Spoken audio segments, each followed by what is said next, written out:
politik semuanya, ya. Dan memang orang-orang yang seperti itu, ya, itu dari awal sudah error. Akidah mereka itu dari awal sudah berantakan. Jadi ya wajar kalau seperti itu, ya. Coba dari mana ulama ijma untuk masalah politik? Ya nggak mungkin lah. Apa urusan politik? Malah justru kalau ulama memihak, ya, secara personal, menunjuk personal, memihak, ya, itu malah justru memecah belah kaum muslimin. Coba kalau ulama itu netral, dalam artian netral itu boleh menentukan pilihan, ya, boleh menyatakan dukungan terhadap personal, tapi tidak memaksakan bahwa ijma seluruh ulama, ya, apalagi memaksakan wajib memilih si fulan. Kalau nggak milih fulan dosa, itu apa-apaan, ya. Boleh memberikan masukan kepada masyarakat muslim bahwa kalau kita memilih pemimpin kriterianya seperti ini, boleh, bukan nggak boleh. Tapi kalau sudah mewajibkan, kemudian mengatakan ijma seluruh ulama untuk memilih si fulan, itu justru namanya memecah belah kaum muslimin. Karena tidak semua kaum muslimin pilihannya sama. Ya cobalah seperti sekarang ini, ya, tokoh-tokoh agama pilihannya beda-beda. Yang satu mengklaim si fulan, yang satu ngeklaim si fulan yang lebih baik, ya. Akhirnya apa? Akhirnya di panggung ceramah, orang-orang yang selama ini ditokohkan, dianggap sebagai pendakwah, justru malah berorasi politik untuk saling menjatuhkan. Na'udzubillah min dalik, ya. Na'udzubillah min dalik. Coba kita lanjutkan lagi kaum muslimin. Coba kita lanjut. Saya tetap akan keliling Indonesia. Keliling Indonesia? Untuk apa? Untuk apa? memenangkan kalian berdua. Tuh. Untuk apa? Untuk memenangkan kalian berdua. Seolah-olah manusia satu ini memiliki kehendak setara Tuhan. Bisa memenangkan orang yang dia pilih. Allah. Ini kata-kata atau kalimat, saya akan keliling Indonesia untuk memenangkan Anies. Ingat di sini kalimat memenangkan. Seolah-olah dia memiliki kehendak setara Tuhan, teman-teman. Bukan insya Allah. Kalau Allah mengizinkan, kita akan berusaha berikhtiar untuk memenangkan Anies Baswedan. Bukan begini kalimatnya. Akan memenangkan. Seolah-olah pasti menang. Allah, mulut apa ini? Itu kalau orang Jawa bilang, itu abang-abang lambe tok, ya. Cuma omdo, kegedean omongan. Ya. Ngomong mau keliling Indonesia, pret. Ya. Orang-orang seperti itu mau dipercaya apanya? Hah? La ilaha illallah, ya. Buktinya nggak ada. Nol buktinya. Mana keliling Indonesia? Hah? Ya, coba kita lanjutkan lagi kaum muslimin. Lanjut lagi.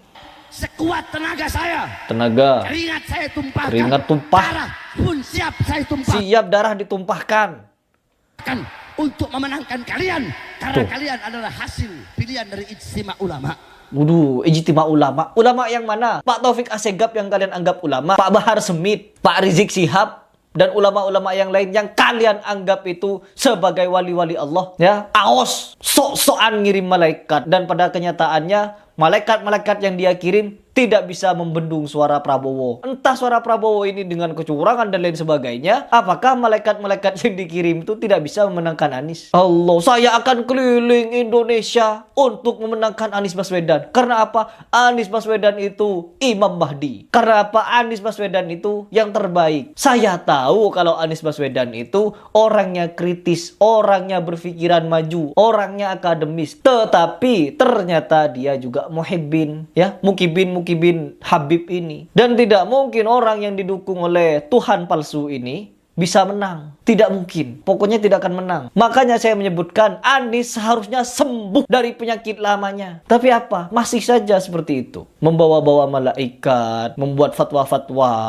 pengikutnya wajib milih Anies. Dosa kalau gak milih Anies. Apa itu? Ini lagi mau jadi Tuhan ini. Sudah mendahului Allah. Sedangkan apa peringatan dari Allah? Qad ja'alallahu likulli syai'in qadir. Ini kata Allah, segala sesuatu sudah ditentukan oleh Allah Subhanahu wa Ta'ala. Dan seolah-olah Bahar Smith ini memberikan statement kalau dirinya setara Tuhan, mampu memenangkan siapapun yang dia pilih, akan keliling Indonesia untuk memenangkan. Allah, tidak ada kalimat ikhtiar. Harusnya ada kalimat ikhtiar dan ada kalimat insya Allah. Kalau Allah berkehendak, enggak kalau ini bablas langsung memenangkan Anies. Inilah yang patut kalian sadar. Kenapa Anies Baswedan tidak menang? Kenapa Anies Baswedan kalah? Karena orang-orang seperti ini yang mendukungnya. Orang-orang halu ini. Mereka ini seolah-olah menjadi orang yang paling mulia, paling suci, paling wali, paling dekat dengan Allah, paling makrifat, sampai-sampai ngirim 1 juta malaikat, sampai-sampai mewajibkan Anies menang, sampai-sampai bawa Al-Quran, bawa ayat, bawa hadis, bawa ini, bawa itu. Dan ujung-ujungnya ngibul semua. Suara goib. Lanjut dulu. Gedeg saya ya bang.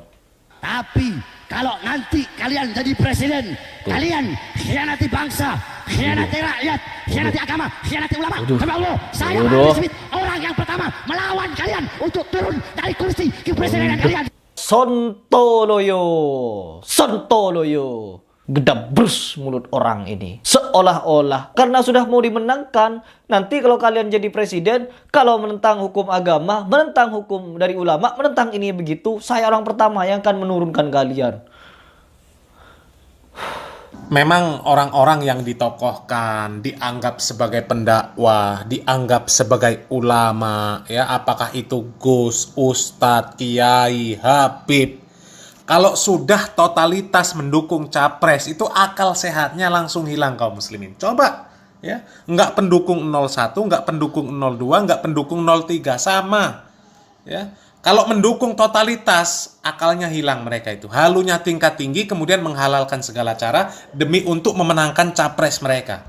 Ya, coba dipikir kaum muslimin. Ya, dipikir dengan akal yang sehat. Dari mana asalnya? Kok bisa-bisanya Nabi Khidir dikatakan mendukung salah satu capres? Ya, dari mana asalnya? Kemudian dikatakan hukumnya wajib memilih salah satu capres. Ada fatwa hukumnya wajib memilih salah satu capres. Ya. Kemudian dari mana ada dikatakan 1000 malaikat dikirim untuk mendukung capres? La ilaha illallah. Mbok otaknya dipakai lah ya, dipakai otaknya. Orang-orang seperti itu kok dianggap sebagai ulama, dianggap sebagai Gus, dianggap sebagai kiai, dianggap sebagai Habib zuriat Nabi. La ilaha illallah. Ya Allah, koplak ya. Coba kita lanjutkan lagi kaum muslimin. Ya, istighfar. Bahar, Anda harus istighfar. Anda itu seolah-olah Anda itu calo akhirat. Ente beragama atau ente ingin membuat agama? Seenak jidat juga berfatwa. Barang siapa yang membaca surat Yasin dengan cara begini begitu, kelak ketika dia mati di akhirat akan mendapatkan istana. Dan di dalam istana itu ada 9 kamar. Dan di antara 9 kamar itu ada 90 kasur. Dan di antara kasur-kasur itu ada berapa bantal begitu. Dan di bantal-bantal itu ada ribuan bidadari. 90.000 bidadari. Begitu katanya. Ya. Dalil dari mana itu? Menisbahkan sesuatu kepada Allah dengan kedustaan. Bukan cuma menisbahkan sesuatu. Dia mau jadi Tuhan, mau menangkan Anies katanya. Bagaimana mungkin Anies bisa menang kalau didukung orang seperti ini? Saya yang dulu sempat mendukung Anies Baswedan tidak respect lagi ketika dia melihat ketemu Habib ini, Habib itu, Habib ini, Habib itu. Prabowo juga demikian, didukung Habib Lutfi.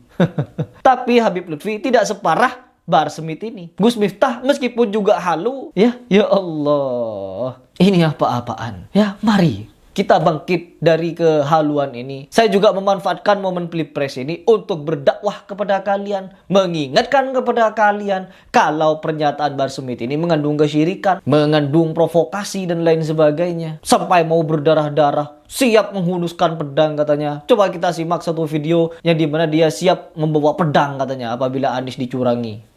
Ada kecurangan, bukan dia yang berbicara. Maka Rencong yang berbicara, saudara-saudara. Waduh, tuh. Kalau ada kecurangan, bukan mulut yang berbicara, tapi rencong. Ya. Ya Allah, sudah didukung Wali, sudah didukung Abah Aos, sudah didukung Habib Rizik, sudah didukung Bahar Smith, sudah didukung Habib Taufik dan lain sebagainya. Tapi masih saja kalah. Udah teman-teman, kalian bisa berpikir sendiri. Silahkan komentar saja kalian di bawah. Bagaimana pendapat kalian mengenai orang yang seperti ini? Betul kaum muslimin ya. Jadi momen pesta politik yang seperti sekarang ini ya seharusnya menjadi pelajaran bagi kaum muslimin. Tidak apa-apa kaum muslimin, kita fanatik, kita memiliki kriteria khusus untuk memilih seseorang sebagai calon pemimpin. Tidak apa-apa. Tapi jauhkanlah hal-hal yang dapat menimbulkan perpecahan. Jauhkanlah hal-hal yang isinya propaganda, isinya provokasi, isinya fitnah. Apalagi sampai masalah agama dipelintir-pelintir seenak jidatnya, ya, untuk memenuhi hasrat politik, ya, untuk memenuhi syahwat politiknya. Dan juga sekaligus mudah-mudahan ya, momen politik ini menjadi filter bagi kaum muslimin untuk ke depan nanti bisa lebih selektif di dalam menokohkan seseorang sebagai tokoh agama. Ya, kalau orang-orang yang terjun ke dunia politik, apalagi sampai menghalalkan segala cara, provokasi, propaganda, apalagi sampai berkeyakinan-keyakinan halu, ya, jangan diambil ilmunya. Ya, jangan anggap mereka ulama, gus, ustadz, kiai, jangan. Ya. Tapi kalau ada orang yang dinilai sebagai tokoh agama, apakah itu gus, apakah itu ustadz, apakah itu kiai, apakah itu habib, yang mereka hanya memberikan penjelasan, memberikan saran kepada masyarakat supaya memilih calon pemimpin yang baik, dijelaskan kriterianya, tanpa dia ikut dalam euforia politik, tidak menggunakan panggung-panggung dakwah mereka untuk membahas masalah politik, tidak ikut